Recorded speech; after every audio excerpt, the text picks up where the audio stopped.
Someone asked me to comment on this.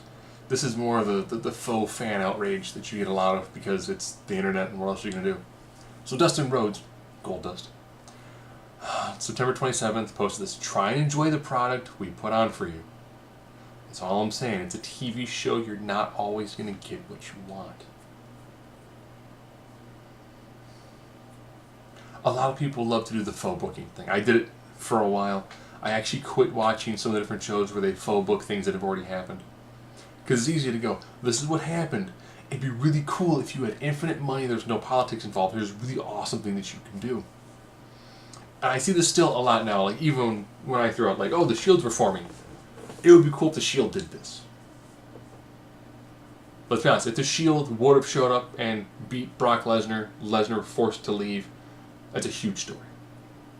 E didn't go with it. What's EO plan for them? I don't know. Could the Shield face the Miztourage? I guess. Could they form a new supergroup that's going to force the Shield to reform? Sure, they could. Are they holding back on that for a longer time? Who knows? I have noticed that when I'm watching, I'll describe all 4 E shows that I currently watch. Raw, SmackDown, NXT, 205 Live. 2 of them I don't fast forward through. NXT and 205 Live. Yes, I watch all of 205 Live. Unless there's a recap of something that happened on Raw, I already watched Raw, so I'll skip through it. Yeah. For Raw, it's commercials. It's commercials, most entrance videos, and the recaps. If I'm watching it, I don't need to see a recap all the time. Is the show normally pretty good? Yes. I think the problem is with Raw and SmackDown, you know the time to really, really watch is pretty much Royal Rumble to WrestleMania. Now after WrestleMania, you can pretty much stop watching for a while, because that's when you get the absolute best, high-quality episodes are right there. You get some good ones sprinkled throughout, but normally your absolute best run is there. Now if they don't put on good shows other times, too. If you're someone who watches it week to week, I think some fan criticism is undeniably warranted. It's not hard to look back and go, Roman Reigns is suffering succotash. Yes, it was years ago. Yes, it was horrible. Or the Cinderella storyline. They spent a lot of time doing Brie and Stephanie. Brie and Stephanie led to Brie and Nikki. Nikki beat Brie. And Nikki treated Brie like garbage for a month. We're like, alright, it's the end of the month. And they're going to drop it all together. To the point they were asked at a WizCon what happened. And they went, the writers went, okay, it's all done. And they went, why? Okay. When Vince McMahon and Shane McMahon took on Stone Cold Steve Austin in a ladder match to decide the fate of the company, who moved the briefcase?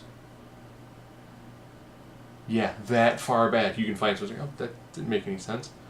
I thought Goldust was facing R-Truth. Remember all the vignettes they were doing? I thought were pretty quality vignettes. And then they had the weird Smaz match. And you're like, alright, what are they going to do? Nothing? All that time and no payoff? Okay. How about the Goldust vignettes? I'm talking about, hey, I'm going to try to find a new star.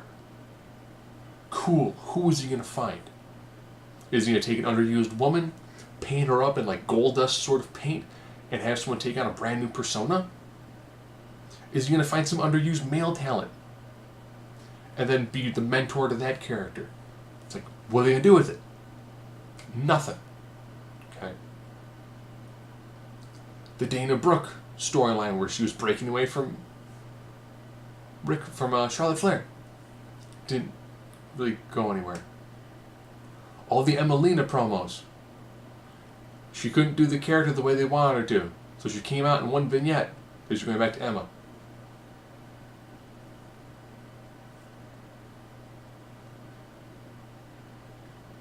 Lots of nonsensical pieces. Bray Wyatt is the eater of worlds and uses really crazy, bizarre psychological warfare to try to beat his opponents.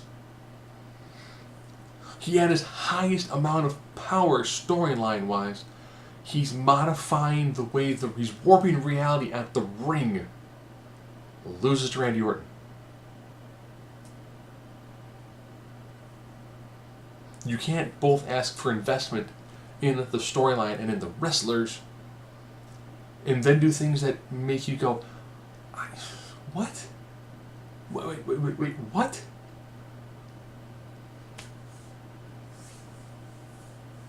Certain things just don't make that much sense. I will say I actually did enjoy the Bray Wyatt, Finn Balor, you needed a demon to beat me because I'm a god. I thought that was good. I thought they should have extended that a little bit longer, but they ran out of time. Fine. The women are utilized. Yes, on both shows. Period. Cruiserweights on Raw. I watched the same Cruiserweight match on Raw as I pretty much tend to see on 205 Live. 205 Live, they actually give them time to breathe. They make you care about the characters. They give them just enough building to make you go, I like Jack Gallagher. Whether he's a gentleman or the rapscallion, that's fine. What is up with the Brian Kendrick? Well, if you watch 205 Live, it fills in the gaps. Why need to watch other shows to fill in the gaps for a character on a different show? They do lots of great Fallout videos for the YouTube channel. Why? Why is some of their best stuff online and not part of the main show? I know they got a lot of things on the main show. Aware of that. But if you got things that really help set the stage, maybe mention some of that. Or be like, oh, there was just Billy had a hard loss. Find out what she said with their interview with Daja Fuentes or whatever on the YouTube channel. Just mention it. Do something quick. I mean, there's a lot of good stuff that goes on. Usos New Day on SmackDown, beautiful. Jinder Mahal's champion, not so good. Kevin Owens and the McMahons, it's got some legs to it. The Ty Dillinger, AJ Styles, Baron Corbin, a battle going on for the United States Championship, I dig that. I like that. Fashion Files got dropped for no reason, which is dumb because it was amazing. The breakup between, or the modification of the Hype Bros, Mojo Rawley and Zack Ryder, that's got some intrigue to it.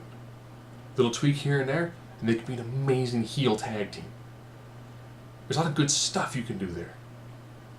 Jason Jordan, man, he's dying. He's dying hard. We need to do something. Do something drastic with him. Whether he lays out Kurt in the back and goes full heel, or Kurt tries to come in the ring and Matt's trying to help him out, at which point then either, he's like, do the weird random training vignettes with him.